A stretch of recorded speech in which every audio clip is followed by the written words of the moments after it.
men and women of the cotton industry. The products of the cotton industry, the work of your hands, are helping to win the war on every battlefront. They are as necessary to our fighting men as guns and tanks. As the war advances, the armed services must call on you and your industry to set new production records. Your contribution to the national effort has been superb. I know that you will meet and surpass the new demands made upon you by the necessities of war. You will carry your end of the heavy load that we all must share to make sure of victory. Signed, Brand Somerville, Lieutenant General Commanding.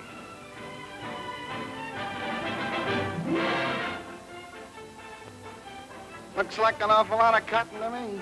Sure, we're growing enough. But our mills don't turn out enough goods for the Army. Why not? You got lots of textile mills, and after all, how much cotton can this country use? 12 billion yards a year. Where do they all go? They go into clothing, wrappings, and shelter for civilian and Army use, plus lend-lease goods. Cotton goes into yarn and powder and plastics. They're part of almost every weapon in this war. Part of ships and guns and planes. Yeah, but only a minor part. There are no minor parts.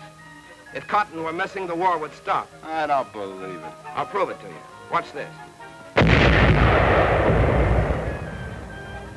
They're hitting the beaches. Where would they be without cotton? Invasion by air. Without cotton. Reinforcements. Without cotton. The men who might not come back. Without cotton. All right, I see your point. If the Army needs all this cotton, let them have it. We can't. We're 2 billion yards short this year. 2 billion yards? I can't picture 2 billion. How much is that? Well, it takes 122 yards of cloth to equip one soldier. We're so short that 16 million men might run around naked. In the first place, we haven't got 16 million soldiers. And in the second, I haven't seen a single one of them run around naked. You haven't? No. Hey, what's this? An induction station. Yeah, I remember. One of last spring's sample orders for the Army included 19 million undershirts, 18 million pairs of socks, 6,200,000 leggings, 14 million handkerchiefs. All cotton? You'll get about 40 different items made up. General and special issue. Nice sleeping bag. That's made of it, too. From head to toe, from helmet... Helmets are made of steel. I know. I was an air raid warden. What's that inside? Huh? Oh. Well, I suppose it is. Certainly.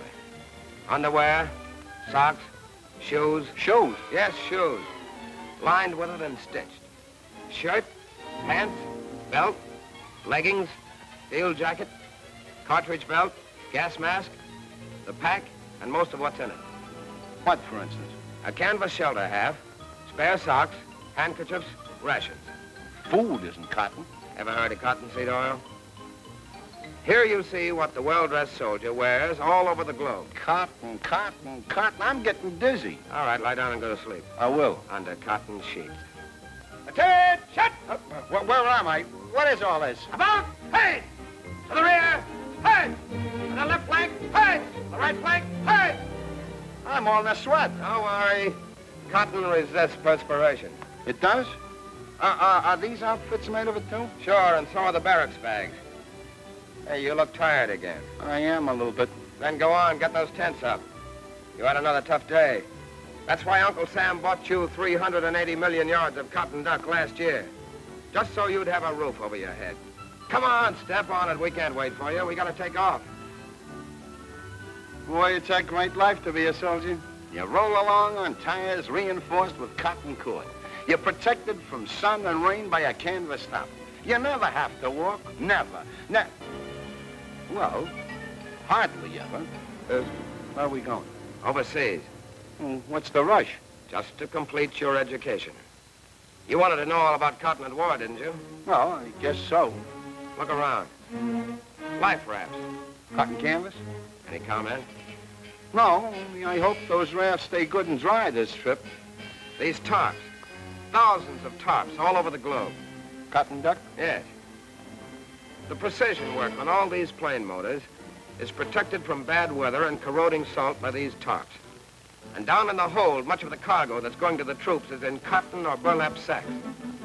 Hey, look, pal, we're off. Yeah, we're off. Hooray! Glad to see you so happy. Oh, why shouldn't I be? For a few days, I'm going to forget all about cotton. Just smell the sea and air, enjoy myself. Lie around in the sun, look up into the sky, and... What do you see? Signal flags. And they're made of cotton. I'm surrounded by it everywhere, everywhere. Sure you are. Life preservers. Mae West. They're all made of it. You know, it's quite a relief to look at something that's just plain metal. Ever heard of gun cotton? Look, pal, will you let me relax just for a moment, admire the sunset? Pretty, isn't it? Little pink cotton clouds. Do you mind a few general observations? Go ahead. You see, this is a war of great distances. Every ounce of weight we can save counts. Well, cotton is light, very light. It resists water, mildew, sunlight, and perspiration. Cotton is tough. It doesn't tear easily. I believe that. And remember the obstacle course. My fatigue clothes stood up better under the strain than I did. I hope by now we've got you tough enough for this. Here, too, you got cotton? That camouflage net overhead. I don't care what it's made of as long as it hides us. The insulation on the signal corps wire. The belt feeding the bullets into that machine gun.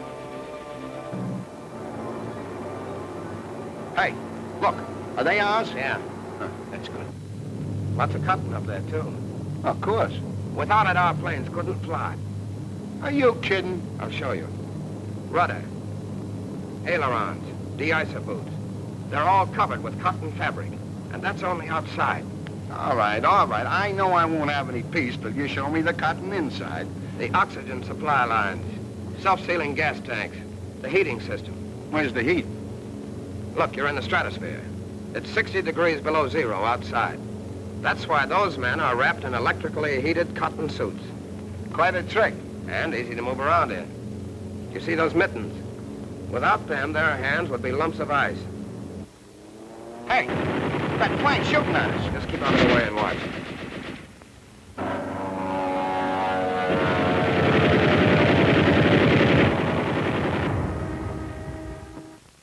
This isn't the same plane, is it?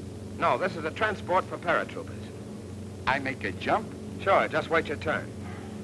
The chutes aren't cotton. Some of them are. And all of them use cotton harness and are stitched with cotton thread. I hope it's good thread. Don't worry. They use the best, lightest, toughest cotton. The long staple kind. Before the war, it came from Egypt. Now we're planting it in New Mexico, Arizona, California. Okay. Do I go now? You take your orders from the man with the cigar. He's the jump master. Watch his face. We'll put a camera on his chest.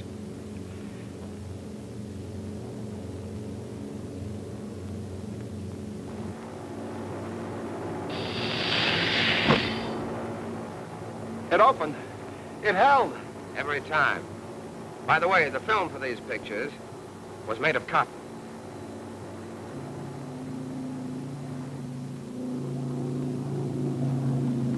What are they throwing out after us? Ammunition and supplies. You see those supply chutes? All cotton.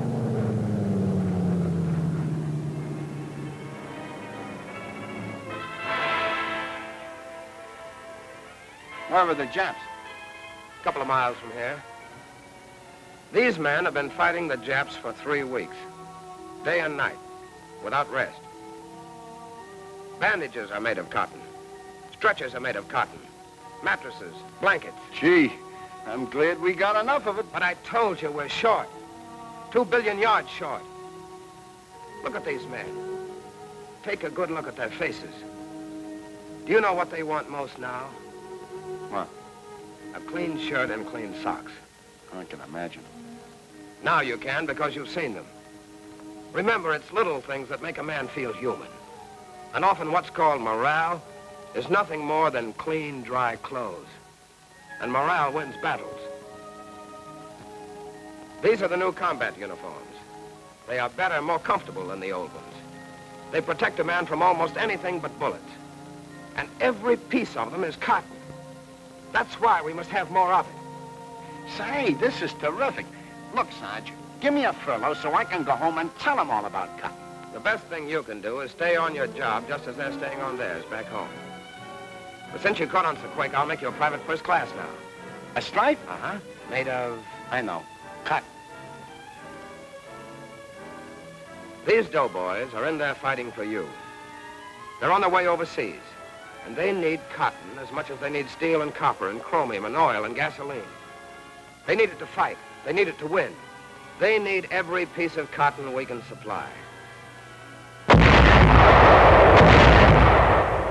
Sometimes even the generals use it.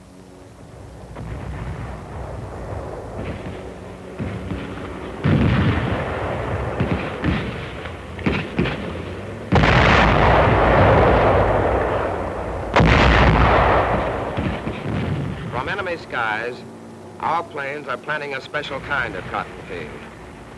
With each small white puff, D-Day, Victory Day, grows nearer. On the fields of home, the cotton pickers of America are fighting a war. In the mills and factories of home, the cotton workers are fighting a war. And every man and woman who spins and weaves and cuts and sews, everyone whose hands touch cotton, is helping to make some part of this flag, this symbol of freedom.